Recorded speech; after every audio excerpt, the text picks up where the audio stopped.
ವೀಕ್ಷಕರೇ, ಜಿ ಕನ್ನಡ ವಾಹಿನಿಯ ಲಕ್ಷ್ಮೀ ನಿವಾಸ ಸೀರಿಯಲ್ನಲ್ಲಿ ತನ್ನ ಒಂದು ಅದ್ಭುತ ನಟನೆಯಿಂದಾಗಿ ರಾಜ್ಯ ಪ್ರಶಸ್ತಿಯನ್ನು ಕೂಡ ಪಡೆದಿರುವಂತಹ ಲಕ್ಷ್ಮೀ ನಿವಾಸ ಸೀರಿಯಲ್ನ ಬೆಂಕಿ ಪಾತ್ರಧಾರಿ ನಟ ಚಂದ್ರಶೇಖರ ಶಾಸ್ತ್ರಿ ಅವರು ತನ್ನ ಎರಡನೇ ಮಗುವಿಗೆ ತಂದೆಯಾಗಿದ್ದು, ನಟ ಚಂದ್ರಶೇಖರ ಶಾಸ್ತ್ರಿ ಅವರಿಗೆ ಈಗಾಗಲೇ ಒಬ್ಬ ಮಗ ಇದ್ದು, ಈಗ ಎರಡನೇ ಮಗುವಿಗೆ ತಂದೆಯಾಗಿರುವಂತಹ ಚಂದ್ರಶೇಖರ ಶಾಸ್ತ್ರಿ ಅವರಿಗೆ ಯಾವ ಮಗು ಆಗಿದೆ ಅನ್ನುವ ಸಂಪೂರ್ಣ ಮಾಹಿತಿಯನ್ನ ಈ ಒಂದು ವಿಡಿಯೋದ ಮೂಲಕ ನಾವು ನೋಡ್ಕೊಂಡು ಬರೋಣ. ಅದಕ್ಕಿಂತ ಮುಂಚೆ ವೀಕ್ಷಕರು ಯಾರೆಲ್ಲ ಲಕ್ಷ್ಮೀ ನಿವಾಸ ಸೀರಿಯಲ್ನ ಬೆಂಕಿ ಪಾತ್ರಧಾರಿ ಚಂದ್ರಶೇಖರ ಶಾಸ್ತ್ರಿ ಅವರಿಗೆ ಶುಭ ಹಾರೈಸುತ್ತೀರಾ, ದಯವಿಟ್ಟು ವಿಡಿಯೋಗೊಂದು ಲೈಕ್ ಮಾಡಿ ಮತ್ತು ನಿಮ್ಮ ಒಂದು ಶುಭ ಹಾರೈಕೆಯನ್ನ ಕಮೆಂಟ್ ಮೂಲಕ ತಿಳಿಸೋದನ್ನ ಮರಿಬೇಡಿ.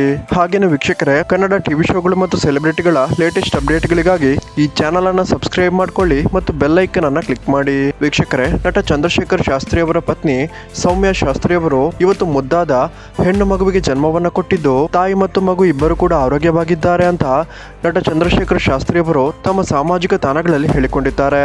ಸೊ ವೀಕ್ಷಕರೇ, ಇದರ ಬಗ್ಗೆ ನಿಮ್ಗೆ ಏನ್ ಅನಿಸುತ್ತೆ ಅನ್ನೋದನ್ನ ದಯವಿಟ್ಟು ಕಮೆಂಟ್ ಮೂಲಕ ತಿಳಿಸಿ.